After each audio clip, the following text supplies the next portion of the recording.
speak Korean? Kind of the same way you'd get an email that asks, like, do you ski? Do you actually have a scuba license? Or is that for real? And I thought like, okay, here we go. And I didn't know anything about Celine at the time, and I went in totally blind, and I read the script, and then was completely and immediately destroyed by the script, and felt like, oh my gosh, this is instantaneously going to be legendary and going to be something. And then just practically speaking, trying to read a script when you are blinded by your own tears is like a whole other endeavor that I've never encountered before. And there were so many things that just felt so immediately radical, and we talking about being burden free, hearing the voice of someone who clearly is so burden free. As an Asian American actor, I'd read a lot of things centered around a kind of woman who, is sort of, burdened by the labor of trying to explain your own existence, to explain your identity. And that takes up all of your resources, just creatively as an actor, and also in terms of storytelling and for the actual movie. And this movie was entirely free of that, in a way that I had been dreaming my whole life. I just wanted to play a normal person, dealing with the question of what it is to be alive.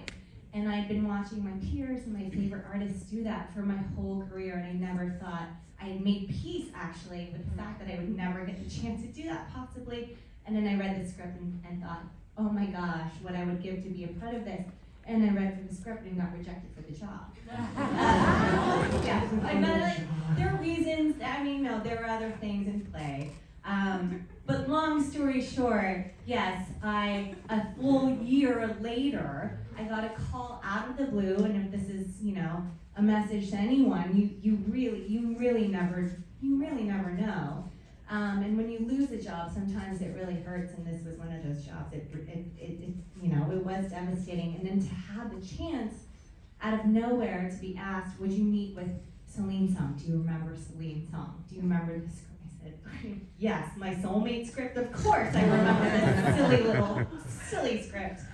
And I had no chance to engineer my perfect performance or any of that. And we just jumped on that Zoom, and we met much in the same way Nora and Hezong met on Skype, and Celine and I met, and I got to encounter and meet her in her full capacity in terms of who she was, and we read some scenes and we talked, and we really were like two little girls kind of giggling about, with full of ambition about what this movie could be. I read Hesung for you. You did. Celine is also an incredible actor. I am not. I am not. Yes. I'm really She's not. never acted a day in her life. I'm really not, but incredibly.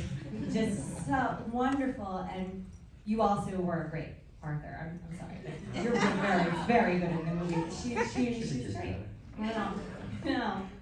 But we spoke at length about what your vision was for the film, and it felt so radical. It really did. And I thought, if this could be possible, if 1 ounce of what this woman is saying could be true, we could have something.